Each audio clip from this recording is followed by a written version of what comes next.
തുടങ്ങാണേ. നേരത്തെ ഇതിലേതേലും റിപ്പീറ്റ് ചെയ്യണോ ഞാൻ? Heat and acidic acid test, reagent strip test ഏതേലും, അല്ലെങ്കിൽ മുന്നത്തെ ഏതേലും?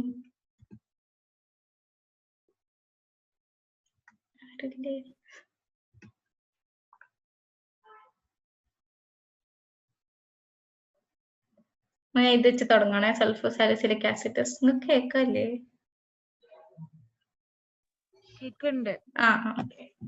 മുന്നത്തെ ഒന്ന് റിപ്പീറ്റ് ചെയ്യണ്ടല്ലോ.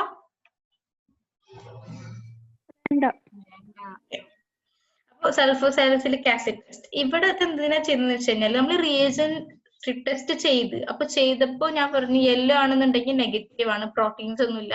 ഒരു ബ്ലൂ ഗ്രീൻ കളർ അങ്ങനെ കിട്ടുകയെന്നുണ്ടെങ്കിൽ it is positive for protein. അപ്പൊ നമുക്ക് ഈ കളർ വെച്ചിട്ട് നമുക്ക് ഗ്രേഡ് ചെയ്യാൻ പറ്റും. അതുകൊണ്ട് ഇറ്റ് ഈസ് സെമി ക്വാണ്ടിറ്റേറ്റീവ്. പിന്നെ ഇപ്പൊ നമ്മൾ റിയേജന്റ് സ്ട്രിപ്പ് ടെസ്റ്റ് വെച്ച് ചെയ്ത് കഴിഞ്ഞാലും പ്രോട്ടീൻസിന് വേണ്ടി നമ്മൾ ടെസ്റ്റ് ചെയ്ത് കഴിഞ്ഞാലും we should confirm it with sulphur salicylic acid test. ഇവിടെ എന്താ ചെയ്യണമെന്ന് വെച്ച് കഴിഞ്ഞാൽ this is an organic acid. അപ്പൊ ഈ ഓർഗാനിക് ആസിഡ് യൂറിനിൽ പ്രോട്ടീൻ ഉണ്ടെങ്കിൽ it will denature the protein. അപ്പൊ പ്രോട്ടീൻ ഡീനേച്ചർഡ് ആയി കഴിഞ്ഞാൽ എന്താ ഉണ്ടാവുക? അത് പ്രസിപ്പിറ്റേറ്റ് ചെയ്യും. അപ്പൊ ഈ പ്രസിപ്പിറ്റേറ്റ് ചെയ്ത് ഇത് നമ്മളൊരു ബ്ലാക്ക് ബാക്ക്ഗ്രൗണ്ട്, ഒരു ഡാർക്ക് ബാക്ക്ഗ്രൗണ്ട് വെച്ച് കമ്പയർ ചെയ്തിട്ട് അതിന്റെ കളർ അനുസരിച്ചിട്ട് നമുക്ക് ഗ്രേഡ് ചെയ്യാൻ പറ്റും. ഇങ്ങനെ എന്താ grading of the പ്രോട്ടീനൂരിയ in sulphur salicylic acid test. അതിന്റെ കളർ അനുസരിച്ചിട്ട് നമുക്ക് ഗ്രേഡ് ചെയ്യാൻ പറ്റും. അതാണ് സൾഫർ സാലിസിലിക് ആസിഡ് ടെസ്റ്റ്. ഇനി കമ്പാരിസൺ ഒന്നുമില്ല, നമുക്ക് വായിച്ചാൽ മനസ്സിലാവും. ഇവിടുത്തെ ഒരു അഡ്വാൻറ്റേജ് എന്ന് പറഞ്ഞു കഴിഞ്ഞാൽ ഇവിടെ എല്ലാ പ്രോട്ടീൻസിനും നമുക്ക് പ്രസിപ്പിറ്റേറ്റ് ചെയ്യിപ്പിക്കാൻ പറ്റും. അപ്പൊ അതുകൊണ്ട് sulphur salicylic acid test can be done for all the proteins in urine. പക്ഷെ ഇവിടെ റിയേജന്റ് സ്ട്രിപ്പ് ടെസ്റ്റ് ചെയ്യുമ്പോൾ it was specific four albumin. Okay, അപ്പൊ ഇവിടെ ആ ഒരു അഡ്വാൻറ്റേജ് ഉണ്ട്. പിന്നെ ഇതാണ് confirmatory test. Reagent strip test is just A screening test. അത് മോർ ലൈക്ക് കലോറിമെട്രിക് ആണ്. ഇത് സൾഫർ സാലിസിലിക് ആസിഡ് എന്ന് പറയുമ്പോൾ it works on the basis of acid precipitation. Organic acid is precipitating denatured proteins. അപ്പൊ അത്രയാണ് പ്രോട്ടീൻസിന്റെ ഡിറ്റക്ഷൻ. ഇനി ഡിറ്റക്ഷൻ അല്ല, ചില കേസിൽ നമുക്ക് അത് ക്വാണ്ടിഫൈ ചെയ്യേണ്ടി വരും. The amount of proteins in urine, such as in nephrotic syndrome. നേരത്തെ പറഞ്ഞില്ലേ there is massive proteinuria in nephrotic syndrome. അപ്പൊ അത് കൺഫേം ചെയ്യണം എത്രത്തോളം proteinuria ഉണ്ട് എന്ന്. അതുപോലെ തന്നെ മൈക്രോ ആൽബുമിനുരിയ, ഈ കേസിലൊക്കെ നമുക്ക് ക്വാണ്ടിഫൈ ചെയ്യണം എത്ര albumin is excreted in urine, അല്ലെങ്കിൽ what is the amount of protein excreted in urine. അപ്പൊ അതിന് നമുക്ക് രണ്ട് മെത്തേഡ് ഉണ്ട്. ഒന്ന് estimation of protein in A 24-hour urine sample. ആ ഒരു ഡേയിലുള്ള യൂറിൻ സാമ്പിൾ മൊത്തം എടുത്തിട്ട് നമുക്ക് ഇപ്പോ 24-hour യൂറിൻ ഔട്ട്പുട്ട് ഫസ്റ്റ് പറഞ്ഞില്ലേ, നമ്മൾ ഫസ്റ്റ് മോർണിംഗ് വോയിഡിങ് യൂറിൻ നമ്മൾ ഡിസ്കാർഡ് ചെയ്യും, എന്നിട്ട് സബ്സീക്വന്റ് എടുക്കും, plus next മോർണിംഗില് first morning voiding എടുക്കും. അങ്ങനെ അപ്പൊ അതിൽ വെച്ചിട്ട് വേണമെന്നുണ്ടെങ്കിൽ നമുക്ക് പ്രോട്ടീൻ എസ്റ്റിമേറ്റ് ചെയ്യാം. അല്ല നമുക്ക് അത് ബുദ്ധിമുട്ടാണെന്നുണ്ടെങ്കിൽ ഒരൊറ്റ സിംഗിൾ സ്പെസിമെൻ വെച്ചിട്ട് ഒരു റാൻഡം യൂറിൻ സാമ്പിൾ വെച്ചിട്ട് അതിനെ എസ്റ്റിമേറ്റ് ചെയ്യാം. അപ്പൊ അത് എങ്ങനെയാന്ന് വെച്ചാൽ അത് ജസ്റ്റ് പറയാം. ഇത് കുറച്ച് പറഞ്ഞാൽ മനസ്സിലാവും നമുക്ക്. Quantitative estimation of proteins in A 24-hour urine sample. ഇവിടെ എന്താ ചെയ്യുന്നത് വെച്ച് കഴിഞ്ഞാല് നമുക്ക് ആദ്യം ഇപ്പോ പേഷ്യന്റ് എന്ത് ചെയ്തെന്ന് ഒരു 24-hour യൂറിൻ ഔട്ട്പുട്ട് നമ്മൾ എടുക്കാൻ പറഞ്ഞു. യൂറിൻ ഔട്ട്പുട്ട് നമുക്ക് കിട്ടി.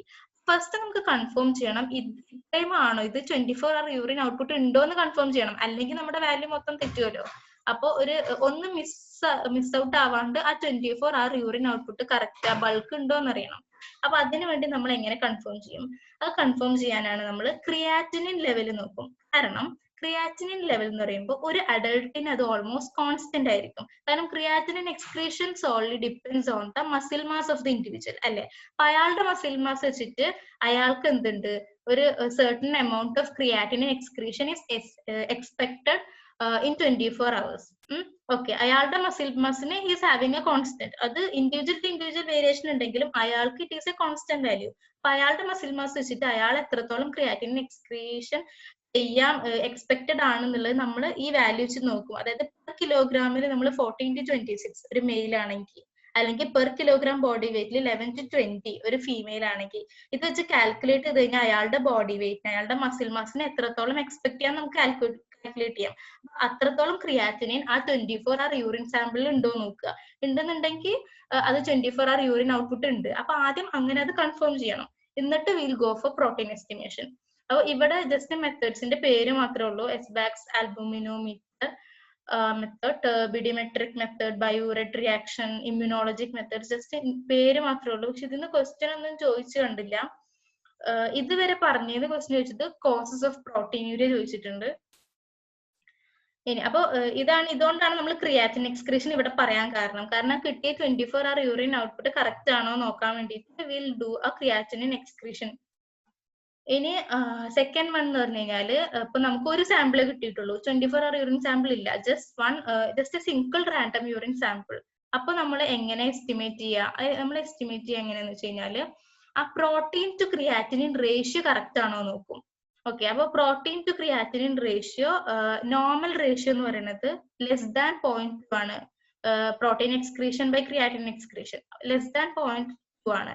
അപ്പൊ അത് വെച്ച് നമ്മൾ നോക്കും. 0.2 to 1 ആയി കഴിഞ്ഞാൽ there is low grade proteinuria. If it is above 1 and below 3.5 moderate proteinuria and more than 3.5 ആണെങ്കിൽ നെഫ്രോട്ടിക് റേഞ്ച്. കാരണം nephrotic സിൻഡ്രോമിൽ there is massive proteinuria. അപ്പൊ ഏറ്റവും കൂടുതൽ വരുന്നത് ഫോർ നെഫ്രോട്ടിക് സിൻഡ്രോം. അപ്പൊ ഇങ്ങനെയാണ് നമ്മൾ ക്വാണ്ടിഫൈ ചെയ്തിട്ട് ഡയഗ്നോസിസ് എത്തുക. ഇനി എന്താ മൈക്രോ ആൽബുമിനൂരിയ എന്നും കൂടെ പറയാം. മൈക്രോ ആൽബുമിനൂരിയ എന്ന് പറഞ്ഞു കഴിഞ്ഞാല് albumin excretion if it goes at A level of 30 to 300 milligrams a day, urinary excretion of albumin വരികയാണെന്നുണ്ടെങ്കിൽ ഇറ്റ് ഈസ് കോൾഡ് ആൽബുമിനൂരിയ. ഇതിലും ഗ്രേഡിംഗ് ഉണ്ട് നേരത്തെ പോലെ. അപ്പൊ അതിനാണ് നമ്മൾ ക്വാണ്ടിഫൈ ചെയ്യുന്നത്. നേരത്തെ ഇപ്പൊ എന്താ പറഞ്ഞത്, ഇവിടെയും പ്രോട്ടീനൂരിയ നമ്മൾ ഗ്രേഡ് ചെയ്തില്ലേ, അതുപോലെ തന്നെ ആൽബുമിനൂരിയ ഗ്രേഡ് ചെയ്യാൻ പറ്റും. ഇതിന്ന് ക്വസ്റ്റ്യൻ ഒന്നും കണ്ടിട്ടില്ല, ജസ്റ്റ് ടെക്സ്റ്റിലുള്ളതുകൊണ്ട് പറഞ്ഞെന്നുള്ളൂ. ഓക്കെ, ഇത് നോക്കിക്കോ, ബെൻസ്-ജോൺസ് പ്രോട്ടീനൂരിയ. ബെൻസ്-ജോൺസ് പ്രോട്ടീനൂരിയ എന്ന് പറഞ്ഞു കഴിഞ്ഞാൽ നമ്മൾ ഇപ്പൊ മൾട്ടിപ്പിൾ മൈലോമയിലൊക്കെ ലൈറ്റ് ചെയിൻ ഇമ്മ്യൂണോഗ്ലോബുലിൻസ് എക്സ്ക്രീഷൻ ഉണ്ട്. അപ്പൊ ഇവിടെ കണ്ടില്ലേ, ഇവിടെ നമുക്ക് കൃത്യമായിട്ട് മനസ്സിലാവും ഗാമ ഗ്ലോബുലിൻസ് ഏരിയ മാത്രം ഒരു തിക്ക് ബാൻഡ് കിട്ടും അല്ലെ. ഈ തിക്ക് ബാൻഡ് കിട്ടാൻ കാരണം ദിസ് ഇസ് ബെൻസ്-ജോൺസ് പ്രോട്ടീനൂരിയ. അപ്പൊ ഇവിടെ എന്തുണ്ട്, there is plasma cell dyscrasia. അപ്പോ excessive production of plasma cell കാരണം excessive light immunoglobulin light chain production ഉണ്ട്. അപ്പൊ ഇലക്ട്രോഫോറസിസിൽ you will get a gamma band. പിന്നെ ബെൻസ്-ജോൺസ് പ്രോട്ടീൻസിന് ഒരു എന്താ പറയാ ഒരു പ്രോപ്പർട്ടി ഉണ്ട്. അത് ജസ്റ്റ് അത് നമ്മൾ കഴിഞ്ഞ ഇയർ പഠിച്ചിട്ടുണ്ട്.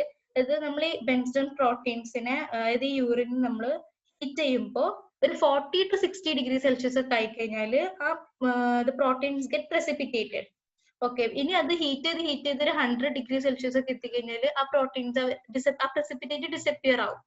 ഇനി ഫെർദർ നമ്മളത് കൂൾ ചെയ്ത് ബാക്ക് ടു 60 ഡിഗ്രി ആയി കഴിഞ്ഞാൽ again the protein get precipitated. അങ്ങനെ ഒരു ഫിനോമിന ഉണ്ട്. അപ്പൊ അതൊന്ന് ഓർത്ത് വെക്കാൻ ചിലപ്പോൾ ചോദിക്കും.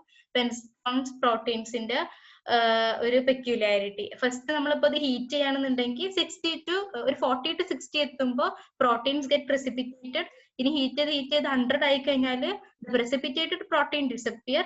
ഇനി നമ്മളിത് കൂൾ ചെയ്യാൻ വെക്കാണ്. കൂൾ ചെയ്തിട്ട് ടെമ്പറേച്ചർ 100 to ഇങ്ങനെ താന്ന് വന്നിട്ട് 60 ഡിഗ്രി ആകുമ്പോൾ again reappearance of the proteins. Okay, അപ്പൊ അത്രയും പ്രോട്ടീൻസിന്റെ ഉണ്ട്. പ്രോട്ടീൻസ് കുറച്ച് വലുതായിരുന്നേ. അപ്പൊ ഇത്രയും പറഞ്ഞത് ഫുൾ അവിടെ. ഓക്കെ, ഇത്രയും പ്രോട്ടീൻസ് ആയിരുന്നു. കുഴപ്പമില്ല വിചാരിക്കുന്നത്. First causes of proteinuria test, heat and acetic acid, reagent strip, sulfosalicylic, പിന്നെ ക്വാണ്ടിഫൈ ചെയ്യാനുള്ളത്.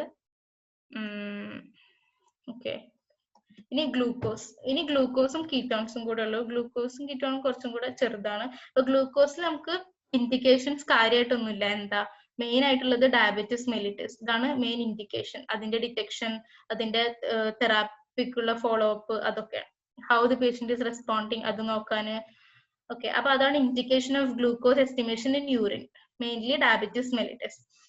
ഇവിടെയും അങ്ങനെ തന്നെ. ഇപ്പൊ ഗ്ലൂക്കോസ് എക്സ്ക്രീഷൻ എന്താ പറയുക, ഡിറ്റക്റ്റബിൾ അമൗണ്ട്സ് ഓഫ് ഗ്ലൂക്കോസ് യൂറിനിൽ എക്സ്ക്രീറ്റഡ് ആവുമ്പോൾ വി കോൾ ഇറ്റ് ഗ്ലൂക്കോസീരിയ അല്ലെങ്കിൽ ഗ്ലൈക്കോസീരിയ.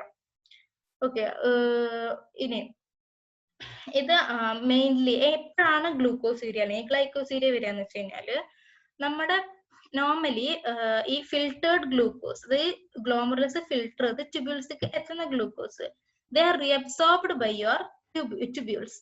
അതിപ്പോ എങ്ങനെയാന്ന് വെച്ച് കഴിഞ്ഞാല് ഇപ്പൊ ഇതാണ് ട്യൂബ്യൂൾസ്. സപ്പോസ് ഇതാണ് ട്യൂബ്യൂൾസ്. അപ്പൊ ഇവിടുന്ന്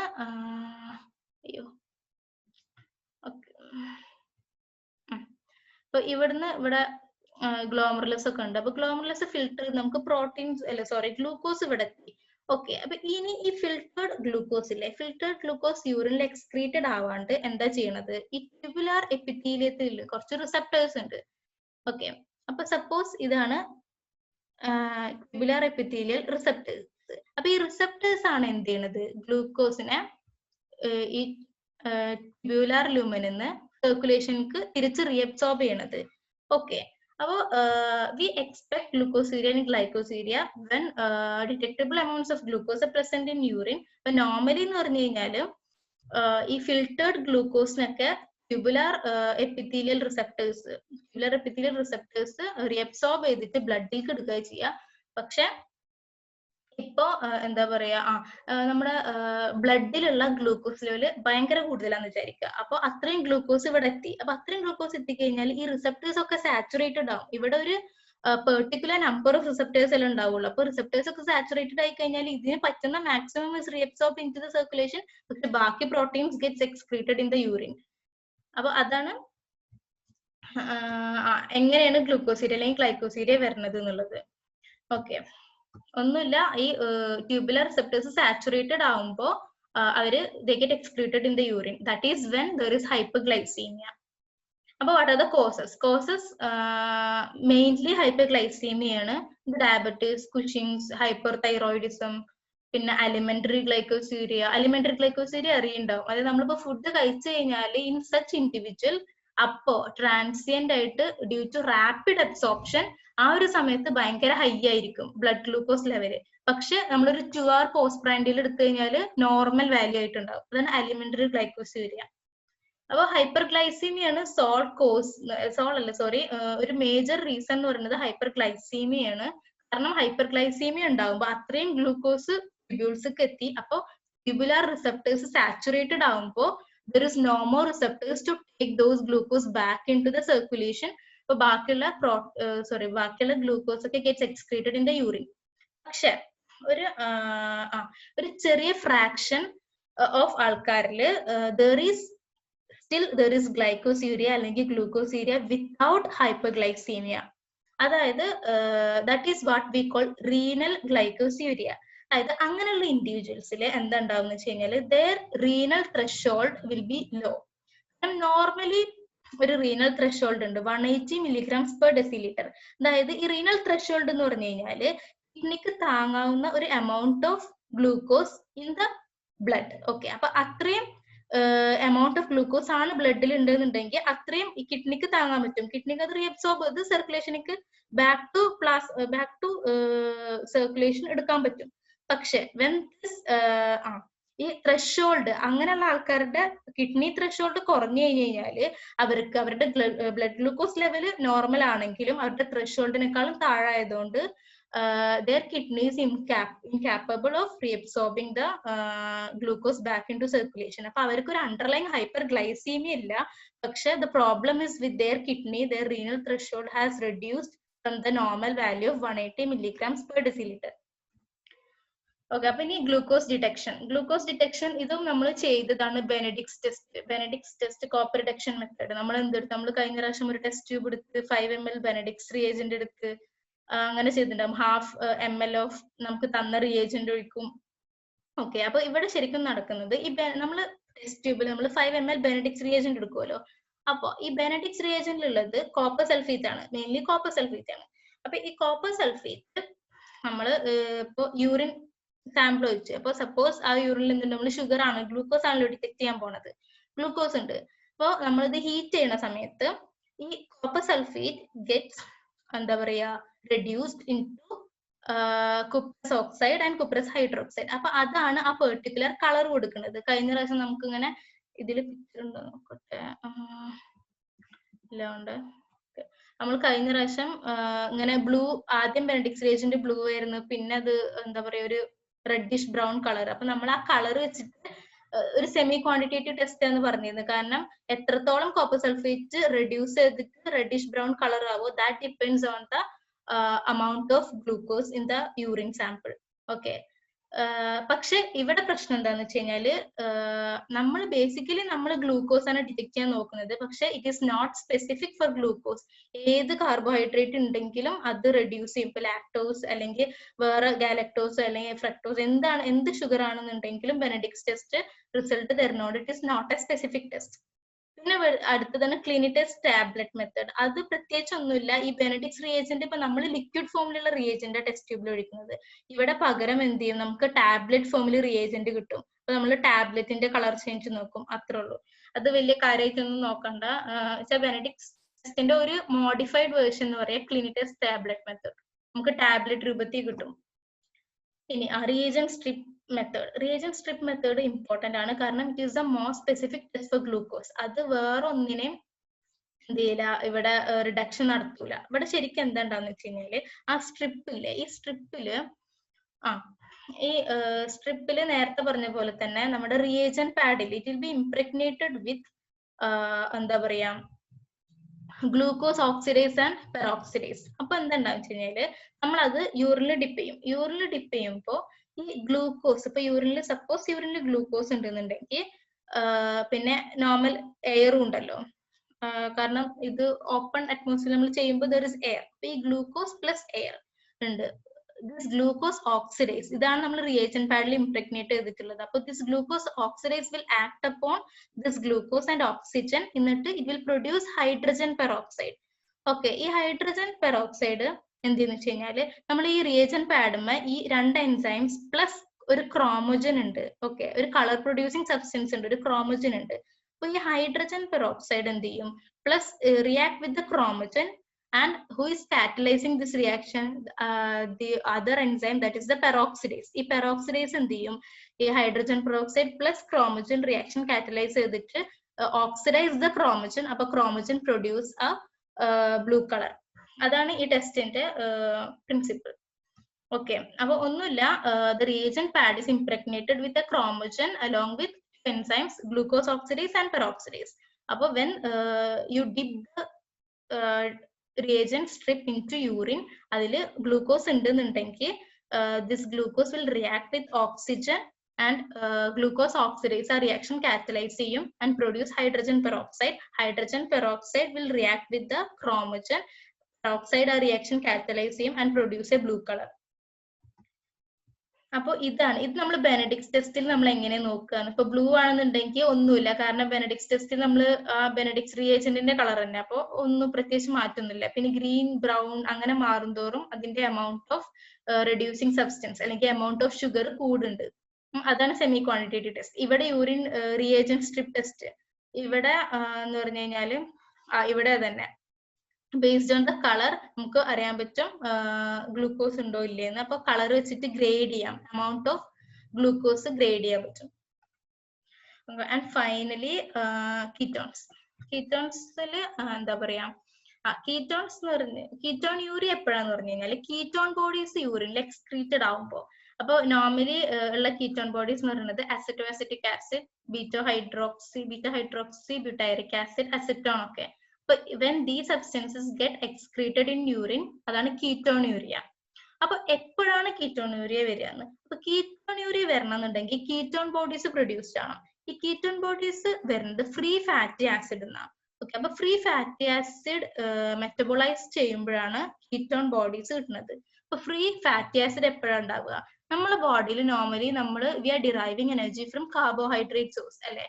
അപ്പൊ ചില കേസിൽ ഈ കാർബോഹൈഡ്രേറ്റ് സോഴ്സിൽ നിന്ന് എനർജി, അതായത് ഈ കാർബോഹൈഡ്രേറ്റ്സ് എനർജിക്ക് വേണ്ടി യൂട്ടിലൈസ് ചെയ്യാണ്ടിരുന്നു കഴിഞ്ഞാല് നമ്മളെ ബോഡി എന്ത് ചെയ്യും, try to get energy from the fat. അങ്ങനെ ഫാറ്റിന് എനർജി ചെയ്യുമ്പോൾ ഫാറ്റിനെ ബ്രേക്ക് ചെയ്യുമ്പോൾ ഉണ്ടാകുന്നതാണ് ഫ്രീ ഫാറ്റി ആസിഡ്. ഈ ഫ്രീ ഫാറ്റി ആസിഡ് എന്ത് ചെയ്യും, കൂടിയിട്ട് it will get metabolised into ketone bodies. അങ്ങനെയാണ് കീറ്റോൺ എക്സസ് വരുന്നത്. ഓക്കെ, അപ്പൊ കുറച്ച് കണ്ടീഷൻസ് പറഞ്ഞാൽ കാർബോഹൈഡ്രേറ്റ് യൂട്ടിലൈസേഷൻ കുറയുമ്പോൾ, നേരത്തെ പറഞ്ഞു കാർബോഹൈഡ്രേറ്റ് ആണ് നമ്മൾ എനർജിക്ക് യൂട്ടിലൈസ് ചെയ്യേണ്ടത്. പക്ഷെ when carbohydrate utilisation decreases, for example ഡയബറ്റീസിൽ എന്താ ഉണ്ടാവുന്നത്, glucose cannot be utilised by the body. Glucose നമുക്ക് യൂട്ടിലൈസ് ചെയ്യാൻ, സെല്ലിന് യൂട്ടിലൈസ് ചെയ്യാൻ പറ്റണില്ല. അപ്പോൾ എനർജിക്ക് വേണ്ടിയിട്ട് ഫാറ്റ് യൂട്ടിലൈസ് ചെയ്യും. അപ്പൊ ഫ്രീ ഫാറ്റി ആസിഡ് അക്യുമുലേറ്റ് ചെയ്യും, അത് കീറ്റോൺ ബോഡി ആവും. It gets excreted in the urine, ketone urea. Okay, അപ്പൊ അതാണ് ഒരു കണ്ടീഷൻ. അപ്പോൾ നമ്മൾ മനസ്സിൽ വെക്കേണ്ട എന്താണെന്ന് വെച്ച് കഴിഞ്ഞാല്, ഇപ്പൊ നമ്മള് ഒരു ഗ്ലൂക്കോസിന് നമ്മളിപ്പോ നേരത്തെ പറഞ്ഞില്ലേ വല്ല ഡിപ്സ്റ്റിക് ടെസ്റ്റ് അങ്ങനെ എന്തെങ്കിലും ടെസ്റ്റ് ചെയ്ത് ഗ്ലൂക്കോസ് യൂറിനിൽ പോസിറ്റീവ് ആണെന്നുണ്ടെങ്കിൽ we should do a test for ketonuria. കാരണം എന്താ കീറ്റോഅസിഡോസിസ്, ഡയബറ്റിസ് മെല്ലിറ്റസ് ഉള്ള ആൾക്കാർക്ക് കീറ്റോഅസിഡോസിസ് വരും. അപ്പോൾ നമ്മൾ അത് എന്തായാലും അത് കൺഫേം ചെയ്യണം, അത് ഉണ്ടോ ഇല്ലയെന്ന് കൺഫേം ചെയ്യണം. പിന്നെ ഇനിയിപ്പോ കാർബോഹൈഡ്രേറ്റ് അവൈലബിലിറ്റി ഡയറ്റിൽ കുറഞ്ഞു കഴിഞ്ഞാൽ പോവർട്ടി പോലുള്ള സിറ്റുവേഷൻ, അപ്പോഴും എന്തുണ്ടാവും, കീറ്റോഅസിഡോസിസ് ഉണ്ടാവും. പിന്നെ മെറ്റബോളിക് ഡിമാൻഡ് കൂടുമ്പോ ഈ പ്രഗ്നൻസി, ലാക്ടേഷൻ അങ്ങനെയുള്ള സമയത്ത്. ഓക്കെ, അപ്പൊ മെയിൻ ആയിട്ട് പറഞ്ഞ കാർബോഹൈഡ്രേറ്റ് ഇല്ലാത്ത അവസ്ഥ അല്ലെങ്കിൽ ഉണ്ടായിട്ട് യൂട്ടിലൈസ് ചെയ്യാൻ പറ്റാത്ത അവസ്ഥ. അപ്പൊ അതിന് നമുക്ക് ടെസ്റ്റ് ചെയ്യാൻ മെയിൻ ആയിട്ട് കഴിഞ്ഞ പ്രാവശ്യം ചെയ്ത ടെസ്റ്റ് തന്നെ റൊത്തേറാസ് ടെസ്റ്റ്. റൊത്തേറാസ് ടെസ്റ്റിൽ എന്താണ് ഇവിടെ അപ്പൊ ഒരു കാര്യം എന്ന് പറഞ്ഞാൽ നമുക്ക് 3 കീറ്റോൺ ബോഡി ഉണ്ട്, പക്ഷെ അതില് എല്ലാ കീറ്റോൺ ബോഡിക്കും ടെസ്റ്റ് ഇല്ല. അസറ്റോഅസിറ്റിക് ആസിഡും അസറ്റോണും നമുക്ക് ഡിറ്റക്ട് ചെയ്യാൻ ടെസ്റ്റ് ഉണ്ട്, പക്ഷെ എന്താ പറയാ, there are no test to detect beta hydroxy butyric acid.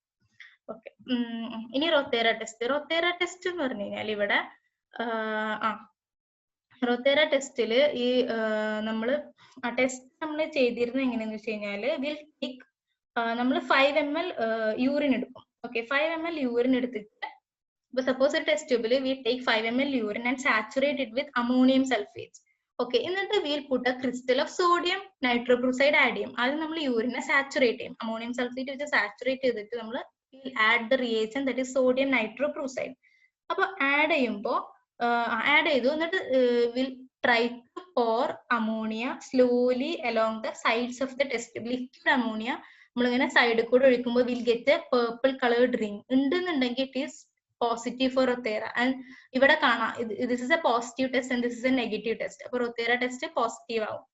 Okay, positive ആണെന്നുണ്ടെങ്കിൽ there is acetoacetic acid and aceto, പക്ഷെ it is not a test for beta hydroxy butyric acid. Okay, ഇത് Acetest tablet test ആണ് അടുത്തത്. ഇവിടെ ഒന്നുമില്ല, just നമ്മുടെ റൊത്തേറ ടെസ്റ്റിന്റെ reagents നമുക്കൊരു ടാബ്ലറ്റ് ഫോമിൽ കിട്ടും. അപ്പൊ ഇവിടെ നമ്മളൊരു ലാവൻഡർ കളർ ചേഞ്ച് നമുക്ക് കിട്ടുക. നോർമൽ ആണെന്നുണ്ടെങ്കിൽ നോർമൽ ടാബ്ലറ്റിന് കളർ ചേഞ്ച് ഒന്നുമില്ല, ഒരു ലാവൻഡർ കളർ കിട്ടുന്നുണ്ടെങ്കിൽ there is ketone body. Just നമ്മൾ നേരത്തെ പറഞ്ഞ് ഏതിനും ബെനഡിക്സിന് നമ്മൾ ക്ലിനി ടെസ്റ്റ് ടാബ്ലറ്റ് മെത്തേഡ് പറഞ്ഞ പോലെ തന്നെ ഇവിടെ റൊത്തേറക്ക് അസറ്റസ് ടാബ്ലറ്റ് ടെസ്റ്റ്. പിന്നെ you have ferric chloride test, പക്ഷെ അത് അങ്ങനെ ചെയ്യുന്നില്ല. ഫെറിക് ക്ലോറൈഡ് ടെസ്റ്റ് പേര് മാത്രം പഠിച്ചാൽ മതിയാവും. പിന്നെ എല്ലാത്തിന്റെയും പോലെ there is reagent strip test. Reagent strip ടെസ്റ്റിൽ നമ്മൾ ജസ്റ്റ് ഡിപ്പ് ചെയ്യും, യൂറിനിൽ ഡിപ്പ് ചെയ്യുമ്പോൾ കളർ ചേഞ്ച് അനുസരിച്ച്. ഓക്കെ, ഇവിടെ കളർ ചേഞ്ച് കിട്ടും, അപ്പൊ അതിനനുസരിച്ച് നമ്മൾ ക്വാണ്ടിഫൈ ചെയ്യും, ഓൾമോസ്റ്റ് ക്വാണ്ടിഫൈ ചെയ്യും. അപ്പൊ അത്രയാണ് ഇന്നത്തെ ഈ കെമിക്കൽ എക്സാമിനേഷൻ. ഇത്രയും ക്വസ്റ്റ്യൻസ് എനിക്ക് റിട്ടേൺ എക്സാമിൽ ഇത്രയും ക്വസ്റ്റ്യൻസ് കിട്ടിയത്, പക്ഷെ വൈവക്ക് ഇനി എന്തൊക്കെ ചോദിക്കുന്ന അറിയില്ല. അപ്പൊ ഇനി ബാക്കിയും കൂടെ കുറച്ച് ഇതുണ്ട്, ഫിസിക്കൽ എക്സാമിനേഷനും കൂടെ ഉണ്ട്. പക്ഷെ എനിക്ക് തോന്നുന്നു എനിക്ക് വായിച്ചിട്ട് മനസ്സിലാക്കാൻ പറ്റുന്നുണ്ടാവും.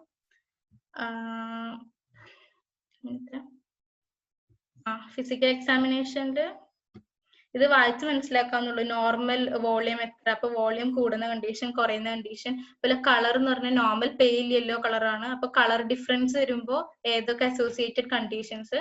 പിന്നെ അപ്പിയറൻസ് ക്ലിയർ ആണ് നോർമലി വേണ്ടത്, ടേർബിഡോ അല്ലെങ്കിൽ എന്തെങ്കിലുമൊക്കെ ആകുമ്പോൾ പെസ്റ്റൽസ് അങ്ങനെയൊക്കെ വരുന്ന കണ്ടീഷൻസ്. പിന്നെ ഓർഡർ, അപ്പൊ ഓർഡറിലുള്ള ഡിഫറൻസ് വെച്ചിട്ട് കുറച്ച് ഫ്രൂട്ടി ഓർഡർ, മൗസി ഓർഡർ, ഇതൊക്കെ നമ്മൾ കുറച്ച് ഫസ്റ്റ് ഇയറിൽ പഠിച്ചതുണ്ട്. പിന്നെ സ്പെസിഫിക് ഗ്രാവിറ്റി. സ്പെസിഫിക് ഗ്രാവിറ്റി ഇന്ന് നമുക്ക് പാത്തോയില് മാം കുറച്ച് പറഞ്ഞു, അത് മാത്രമേ ഇതിലുള്ളൂ, സ്പെസിഫിക് ഗ്രാവിറ്റിയിലുള്ളൂ.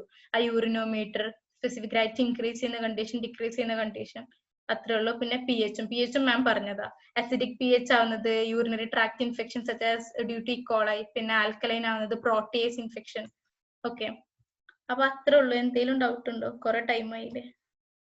മൈക്രോ ആൽബുമിനുറി എന്താണ്? മൈക്രോ ആൽബുമിനുറി. ഹലോ, ഒന്നും കേക്കുന്നില്ല. കേക്കല്ല? ഇപ്പൊ കേക്കുന്നുണ്ട്. മറ്റേ സ്പെസിഫിക് ഗ്രാവിറ്റി തുടങ്ങിയപ്പോ സൗണ്ട് പോയിരുന്നു. എനിക്ക് പോയി, മറ്റുള്ളവർക്ക് പോയോ? കേക്കണ്ടായിരുന്നോ? അത് ഒന്നുമില്ല, സ്പെസിഫിക് ഗ്രാവിറ്റി ഇല്ല. മാം ഇന്ന് കുറച്ച് കാര്യങ്ങൾ എടുത്ത്, അത് മാത്രമേ ഉള്ളൂ. കഴിഞ്ഞാല് നമ്മള് ആ യൂറിനോമീറ്ററിൽ എങ്ങനെ നോക്കുക, നമ്മള് ഇവിടെ സാധനം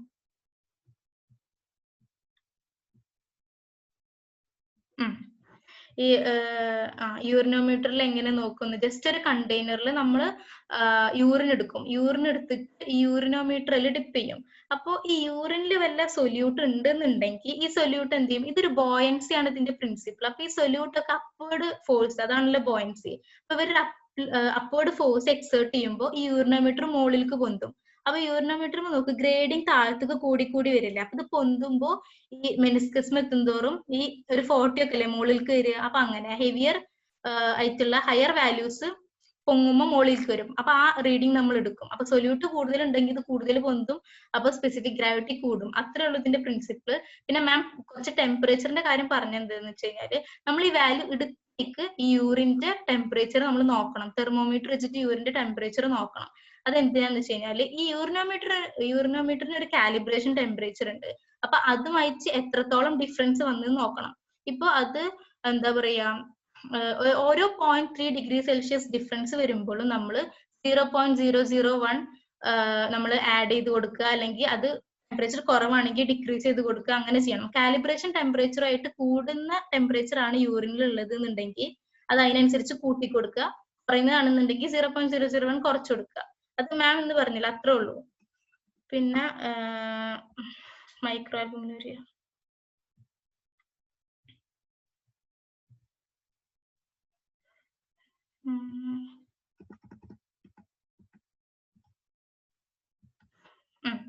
ഈ മൈക്രോ ആൽബുമിനുരിയ പറയാൻ കാരണം എന്താ വെച്ച് കഴിഞ്ഞാല് ഈ നമ്മൾ പ്രോട്ടീൻ amount ക്വാണ്ടിഫൈ ചെയ്യേണ്ട കുറച്ച് സിറ്റുവേഷൻസ് ഉണ്ട്. അതാണ് ഇപ്പോ ഈ നെഫ്രോട്ടിക് സിൻഡ്രോം. കാരണം നെഫ്രോട്ടിക് സിൻഡ്രോം എന്ന് പറഞ്ഞാൽ നമ്മൾ ആ പ്രോട്ടീൻ എത്രത്തോളം പ്രോട്ടീൻ എക്സ്ക്രീഷൻ ഉണ്ട് അത് നോക്കിയിട്ടാണ് നെഫ്രോട്ടിക് സിൻഡ്രോം ഉണ്ടോ ഇല്ലേ പറയാ. അപ്പൊ അത് ഭയങ്കരമായിട്ട് കൂടുതലാണെന്നുണ്ടെങ്കിൽ ഇപ്പൊ നേരത്തെ ഇതിൽ കാണിച്ചില്ലേ, ഈ പ്രോട്ടീൻ എക്സ്ക്രീഷൻ നമ്മൾ നോക്കുമ്പോൾ ഏറ്റവും കൂടുതൽ ഹയർ ദാൻ 3.5 വരുമ്പോ V call it nephrotic range പ്രോട്ടീനൂരിയ. അപ്പൊ അതുപോലെയാണ് ഈ മൈക്രോ ആൽബുമിനൂരിയയും. ഇത് 30 to 300 milligram per 24 hour urine excretion വരികയാണെന്നുണ്ടെങ്കിൽ നമ്മൾ അതിനെ മൈക്രോ ആൽബുമിനൂരിയ എന്ന് വിളിക്കും. ഇത് അത്രേ ഉള്ളൂ. ഇതൊക്കെ ജസ്റ്റ് ഇതിന്റെ കൺവേർഷൻസ് ആണ്. അതായത് ഈ milligram per 24 hour milligram per litres, milligram per creatine excretion, അങ്ങനെ കൺവേർട്ട് ചെയ്ത വാല്യൂസ് മാത്രമേ ഉള്ളൂ. ഇപ്പൊ ചോദിക്കാൻ പ്രത്യേകിച്ച് ഒന്നുമില്ല. ഇത്രേ ഉള്ളൂ. മൈക്രോ ആൽബുമിനൂരിയ ഞാൻ ക്വസ്റ്റ്യൻ കണ്ടിട്ടില്ല. ലാസ്റ്റ് ഞാൻ കുറച്ച് ക്വസ്റ്റ്യൻ തന്നില്ല, അതിന് മാത്രമേ ക്വസ്റ്റ്യൻ കണ്ടുള്ളൂ. പിന്നെ വൈവക്ക് ചോദിക്കാൻ മിക്കവാറും സ്പെസിഫിക് ഗ്രാവിറ്റിന്റെ കേസ് ആവും. സ്പെസിഫിക് ഗ്രാവിറ്റി അത്യാവശ്യം നല്ല ഇമ്പോർട്ടന്റ് ആണ്. പിന്നെ മാം പറഞ്ഞുകൊണ്ട് ഞാൻ കാര്യമായിട്ടൊന്നും പറയുന്നത്, അതിൽ ഏറ്റവും ഇമ്പോർട്ടന്റ് ഈ ക്രോണിക് റീനൽ ഫെയിലിയറിൽ ഫിക്സ്ഡ് സ്പെസിഫിക് ഗ്രാവിറ്റി ആണ്, അത് അറിഞ്ഞിരിക്കണം. ഫിക്സ്ഡ് സ്പെസിഫിക് അതൊന്ന് മാം പറഞ്ഞിട്ടുണ്ടായിരുന്നു, അത് അറിയണം. അപ്പൊ അത്ര ഇതിലുള്ളൂ. ഇനി വേറെ ഇതിലും ഉണ്ടോ ടോപ്പിക് ഇതിലേതിലും മനസ്സിലാവാത്ത?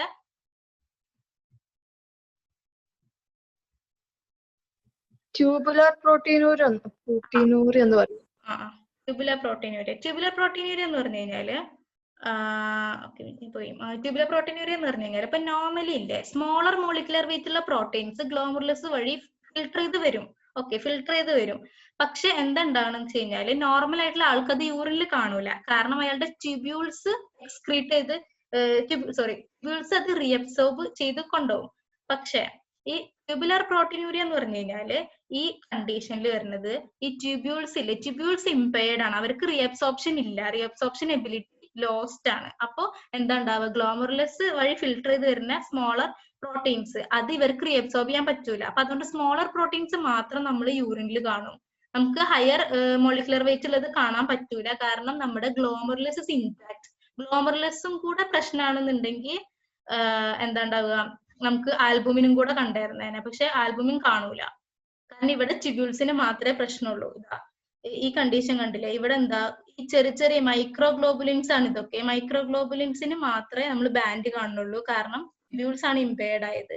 ഗ്ലോമറുലസ് ഇമ്പയർഡ് ആയ കണ്ടീഷനാണ് ഇത്. ഇവിടെ ഹയർ മോളിക്കുലർ വെയിറ്റുള്ള പ്രോട്ടീൻസും വരും. മനസ്സിലായോ? ഓക്കെ മനസ്സിലായി. ഇനി ഉണ്ടാ ഇനി എന്തേലും?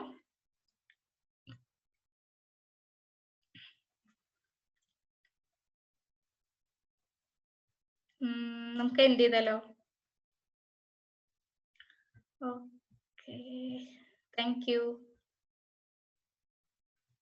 Thank you. Thank you.